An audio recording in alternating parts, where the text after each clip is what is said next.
Hello guys, कैसे हो आप सभी लोग। स्वागत है आपका हमारे चैनल एजुकेटर नंबर 1 पे। आज हम लोग पढ़ने वाले हैं NCERT science class 7 chapter number 8 reproduction in plants, यानी कि पौधों में प्रजनन। तो पिछले पार्ट में हमने पीछे तक का यहाँ तक का कवर किया था फ्रेगमेंटेशन के, यानी कि हम लोग mode of reproduction in plants पढ़ रहे थे, यानी कि पौधों में प्रजनन के तरीके। हमने यहाँ पे बर्डिंग और फ्रेगमेंटेशन के बारे में जान लिया था। अब हम लोग को स्पोर फॉर्मेशन से आज पढ़ना है, तो चलिए बिना समय को गवाए वीडियो को शुरू करते हैं।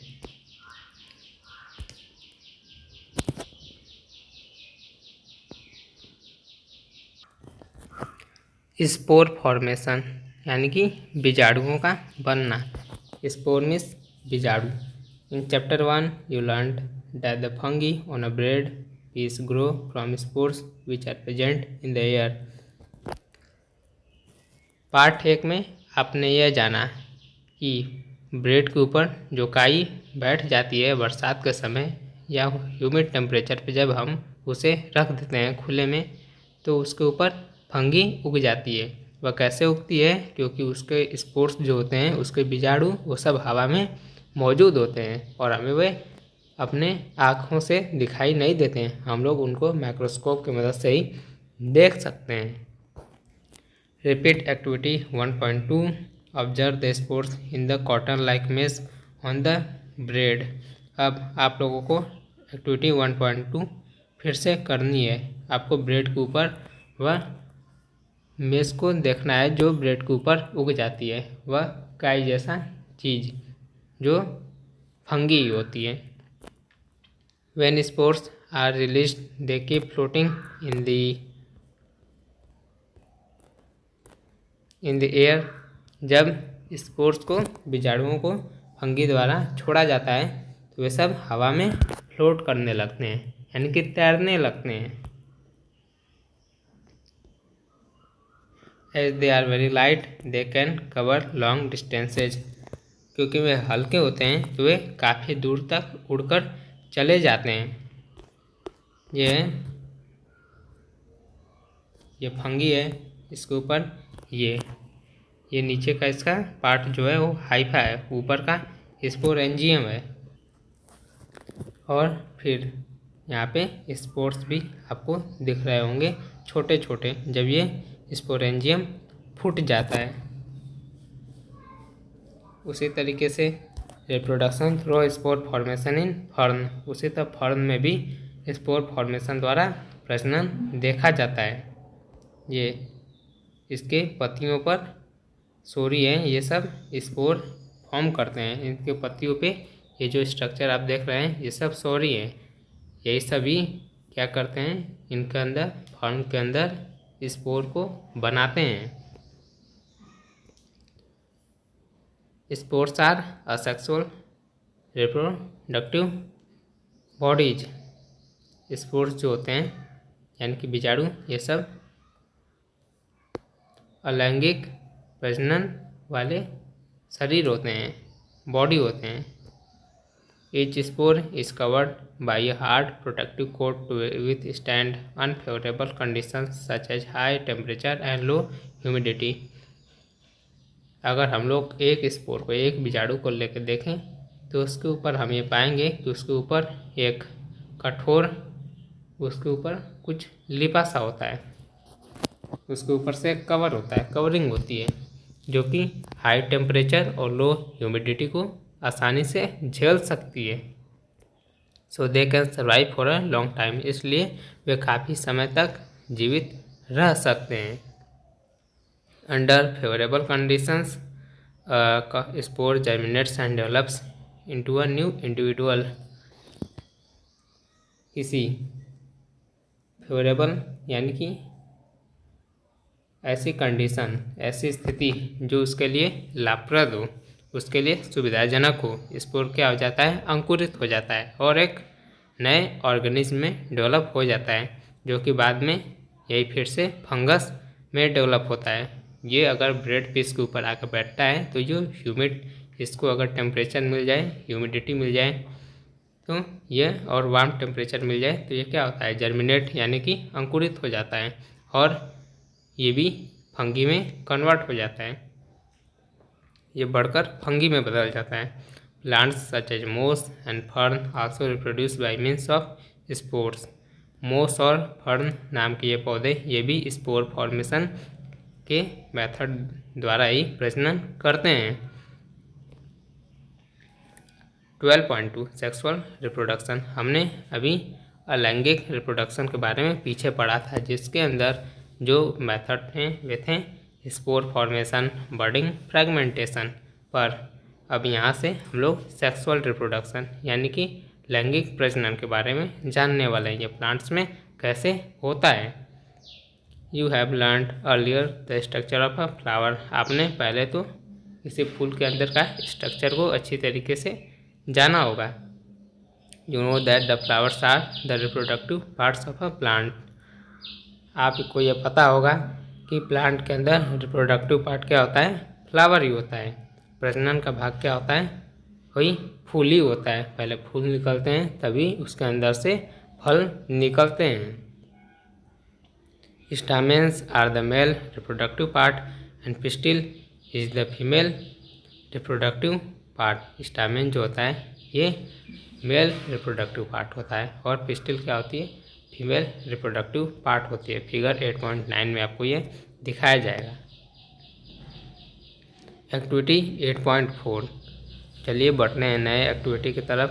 Take a mustard, China rose, petunia flower and separate its reproductive parts.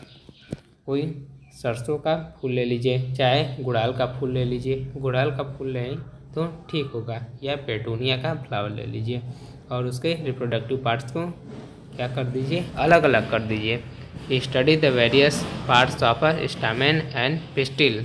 अब स्टामेन और पिस्टिल के अलग अलग अंगों को ज़रा ध्यान से देखिए और उनका अध्ययन कीजिए। Flowers which contain either only pistil और only stamen are called unisexual flowers. अब उन फूलों में जिसके अंदर या फिर पिस्टिल हो या फिर बस स्टामेन ही हो, दोनों में से कोई एक ही हो, उनको यूनिसेक्सुअल फ्लावर कहेंगे। Flowers which contain both stamens and pistil are called bisexual flowers. और जिन फूलों के अंदर दोनों मौजूद हो यानी कि स्टामेन और पिस्टिल दोनों मौजूद हो तो उनको बाइसेक्सुअल फ्लावर कहेंगे। Corn, papaya and cucumber produce unisexual flowers. ये कॉर्न हो गया, मक्का हो गया, पपीता हो गया और खीरा हो गया, ये सभी यूनिसेक्सुअल फ्लावर्स को पैदा करते हैं, जिनके अंदर चाहे पिस्टिल होता है या फिर स्टामेन ही होता है। Whereas mustard, rose and petunia have bisexual flowers. और जबकि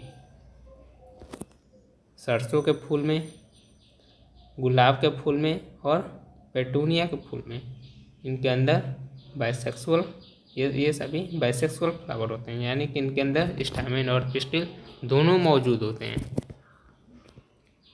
यह स्टामेन के अंदर ये जो आप देख रहे हैं सामने, ये स्टामेन है। इसके ऊपर का पार्ट एंथर हो गया और इसके नीचे का पार्ट स्टीम लाइक फिलामेंट हो गया।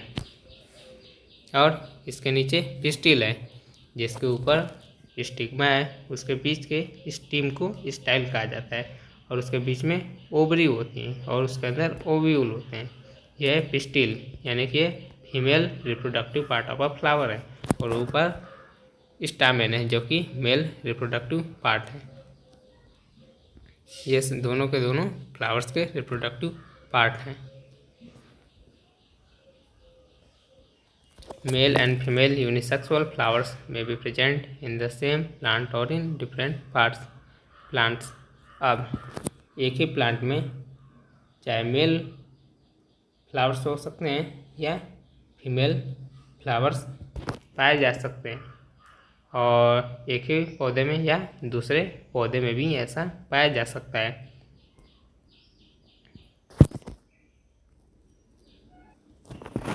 Could you identify the anther and the filament of a stamen. हमने फिगर 8.9a में तो ये देखा स्टामेन के बारे में, उनके अंदर एंथर ऊपर की और नीचे का फिलामेंट स्टीम लाइक स्ट्रक्चर हमने देखा था। Anther contains pollen grains which produce male gametes. अब एंथर के अंदर क्या परागण बीज पाए जाते हैं, ग्रेन पाए जाते हैं, दाने पाए जाते हैं जो कि मेल गैमेट्स को पैदा करते हैं। Pistil consist of stigma, style and ovary. और पिस्टिल के अंदर स्टिग्मा, स्टाइल और ओवरी पाया जाता है। ओवरी कंटेन्स वन और मोर ओव्यूल्स। ओवरी के अंदर एक या उससे ज़्यादा ओव्यूल्स पाए जाते हैं। द फीमेल गैमेट और the egg is formed in an ovule. Female gamete या उसको अंडा बोल लीजिए, ये सभी ओव्यूल में ही बनता है। In sexual reproduction a male and a female gamete fuse to form a zygote. अब सेक्सुअल रिप्रोडक्शन में यानी कि लैंगिक प्रजनन में मेल यानी कि स्टामेन के अंदर का गैमेट और फीमेल गैमेट ये सभी एक दूसरे से फ्यूज हो जाते हैं, मिल जाते हैं, जो कि जायगोट को फॉर्म करते हैं। हम लोग गैमेट को युग्मज कह सकते हैं और जायगोट को युग्मनज कह सकते हैं। तो जायगोट कैसे बनता है? जब सेक्सुअल रिप्रोडक्शन में मेल और फीमेल गैमेट एक दूसरे से फ्यूज हो जाते हैं, मिल जाते हैं, एक हो जाते हैं, तो जो चीज़ बनती है, फॉर्म होती है, उसको जायगोट यानी कि युग्मनज कहते हैं।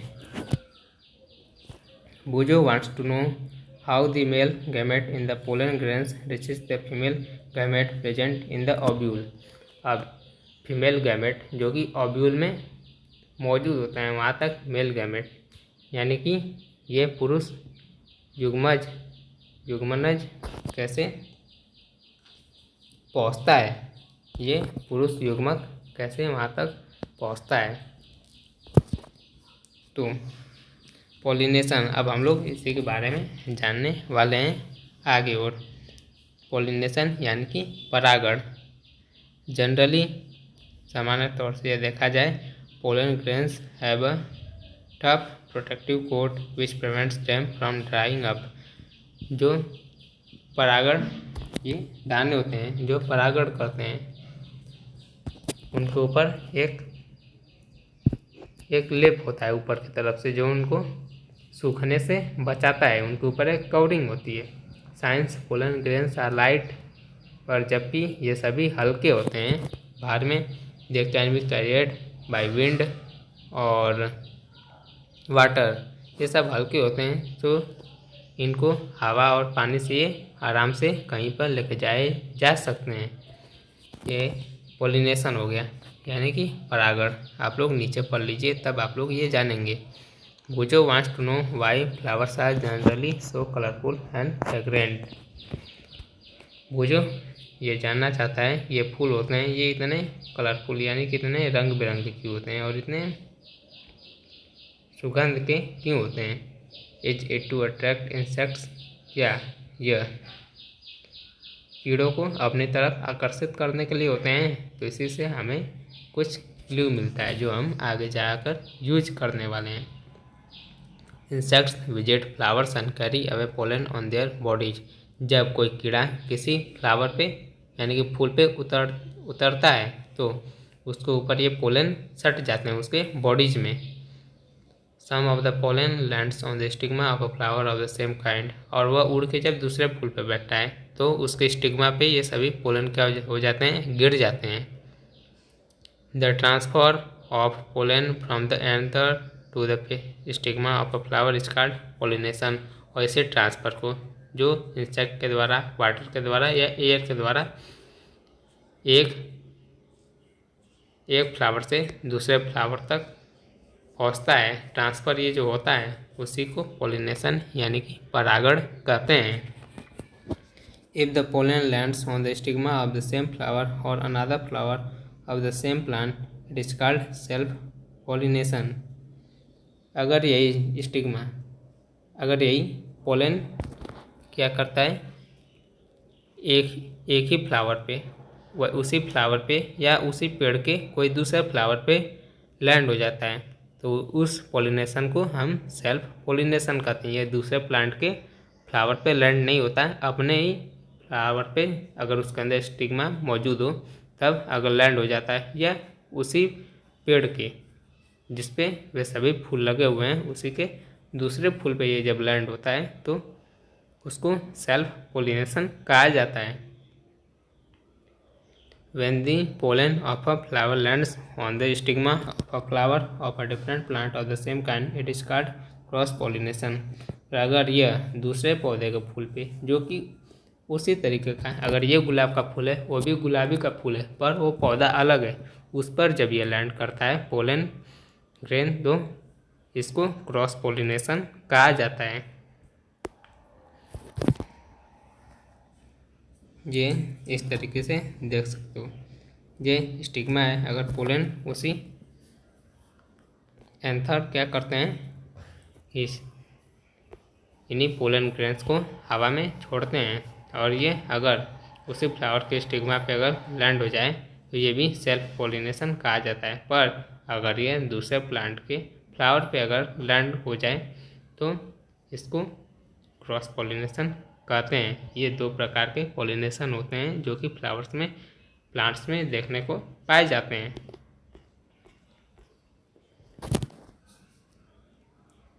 ये फर्टिलाइजेशन, आप लोग फर्टिलाइजेशन के बारे में आगे जानने वाले हो। फर्टिलाइजेशन यानी कि निषेचन। अब निषेचन ये कैसे होता है ये हम लोग आगे देखने वाले हैं। फर्टिलाइजेशन को हिंदी में निषेचन कहते हैं। The cell which results after fusion of the gametes is called zygote. अब दो युग्मक अगर एक में फ्यूज हो जाते हैं, एक दूसरे से फ्यूज हो जाते हैं, मिल जाते हैं, तो उनके बाद जो सेल जो कोशिका बनती है उसको हम लोग जायगोट यानी कि युग्मनज कहते हैं। The process of fusion of male and female gametes to form a zygote is called fertilisation. दो मेल और फीमेल गैमेट्स जायगोटे बनाने के लिए जब फ्यूज हो जाते हैं तो इसी को फर्टिलाइजेशन या फिर निषेचन कहते हैं। The zygote develops into an embryo और यह युग्मनज आगे जाकर एम्ब्रियो में तब्दील हो जाता है।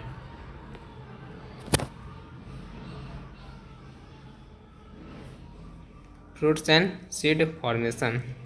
चलिए, यानी कि फलों और बीजों का बनना। अब ये फ्लावर से बाद ये जब एम्ब्रियो में तब्दील होता है तो फ्लावर के बाद क्या आता है, सीधे फ्रूट आता है। तो हम लोग इसी के बारे में पढ़ने वाले हैं। और फ्रूट के अंदर बीज पाया जाता है। तो ये सब कैसे होता है अब आगे। आफ्टर फर्टिलाइजेशन यानी कि निषेचन के बाद the ovary grow into a fruit and other parts of the flower fall of. इसी निषेचन के बाद ओवरी होता है वह फल में तब्दील हो जाता है और बढ़ने लगता है और फ्लावर का जो फ्लावर होता है वो गिर जाता है। उसके और सभी पार्ट्स क्या होते हैं, गिर जाते हैं जो किसी काम के अब नहीं रहते हैं।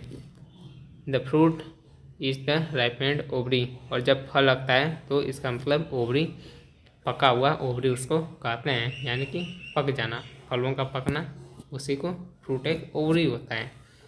The seeds develop from the ovules. और उसके बीज, छोटे छोटे जो ओव्यूल जो स्टिग्मा में देखने को पाए जाते हैं वे उनमें तब्दील हो जाते हैं, जिसको हम लोग सीड यानी कि बीज कहते हैं। The seed contains an embryo enclosed in a protective seed coat. अब बीज के अंदर एक एम्ब्रियो मौजूद होता है जो ऊपर के एक लेप से प्रोटेक्टिंग से, जिसको सीड कोट कहते हैं, घिरा हुआ होता है, उसी के अंदर वह बंद होता है। Some fruits are fleshy and juicy such as mango and orange. कुछ फल ऐसे होते हैं जो कि रसदार और गूदादार होते हैं, जिनके अंदर गूदा और रस काफ़ी पाया जाता है, जैसे कि आम हो गया और संतरा हो गया। Some fruits are hard like almond and walnut. और कुछ फल ऐसे होते हैं जो कि कठोर होते हैं, जैसे कि आलमंड हो गया और भी कितने हो गए। 8.4 सीड डिस्पर्सल। अब हम लोग सीड डिस्पर्सल के बारे में पढ़ने वाले हैं, यानी कि बीजों का बिखराव। सीड डिस्पर्सल को हिंदी में बीजों का बिखराव कहते हैं। In nature same kinds of plants grow at different places. प्रकृति में एक ही प्रकार के पौधे अलग अलग जगहों पे उगते हैं। This happens because seeds are dispersed to different places. यह इसलिए होता है कि ये बीज होते हैं, ये अलग अलग जगहों पर बिखर जाते हैं। Sometimes after a walk through a forest or a field or a park you may have found seeds or fruit sticking to your cloth. अगर आप लोग किसी जंगल से या किसी खेत से या पार्क से होकर गुजरते हो तो आप लोग ये पाते हो कि आपके कपड़ों में कुछ बीज या कुछ फल चिपक जाते हैं। Did you try to observe how these seeds were clinging to your cloth? अब क्या आपने यह कभी जानने की कोशिश की है कि ये बीज आपसे आपके कपड़ों से कैसे चिपक जाते हैं? What do you think will happen if all seeds of a plant were to fall at the same place and grow there? आप लोग ये ज़रा सोचो, अगर क्या होगा कि पौधे के बीज एक ही जगह पे गिरकर वहीं पे उगने लगे, एक ही उसी के नीचे सीधे अगर सभी एक ही समय पर गिर जाएं और उगने लगें, तब क्या होगा? There will be several competition for sunlight, water, mineral and space. इसीलिए इनके बीच में सनलाइट, वाटर और मिनरल और स्पेस के लिए जो पौधों के लिए ज़रूरी होती है, उनको जगह चाहिए होती है, सूरज की रोशनी चाहिए होती है, पानी चाहिए होता है, मिनरल चाहिए होते हैं, उनके बीच में कंपटीशन इसकी होड़ लग जाएगी। उनको इनफ ये सभी चीज़ें, 4 चीज़ें सनलाइट, वाटर, मिनरल और स्पेस नहीं मिल पाएगा, वहाँ पे स्पेस की कमी हो जाएगी और भूमि के अंदर इतने मिनरल्स उसके नीचे इतने मौजूद नहीं होंगे कि वह उनको फीड कर सकते, और सनलाइट वहाँ पर भी नहीं पड़ेगा क्योंकि ऊपर से पहले ही एक पेड़ वहाँ पर, अगर आप लोग छाया में कोई पेड़ लगाते हो तो वह नहीं उगता है। As a result the seeds will not grow into healthy plants. इसी के परिणाम स्वरूप ये सभी बीज हैं, ये सभी स्वस्थ पौधों में नहीं उग पाएंगे। Plants benefit by seed dispersal. पौधे बीजों को बिखराव से लाभ पाते हैं, उन्हें स्पेस, सनलाइट, वाटर और मिनरल मिल जाता है। It prevents competition between the plants and its own seedling for sunlight, water and mineral.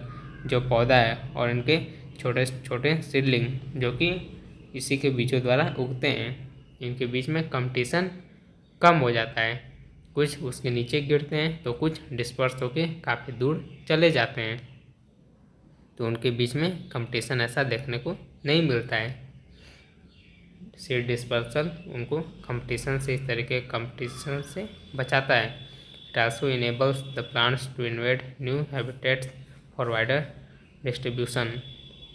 अब यह पौधों को नए नए आवासों को ज़्यादा बढ़ने, फलने फूलने के लिए इनको प्रदान करता है।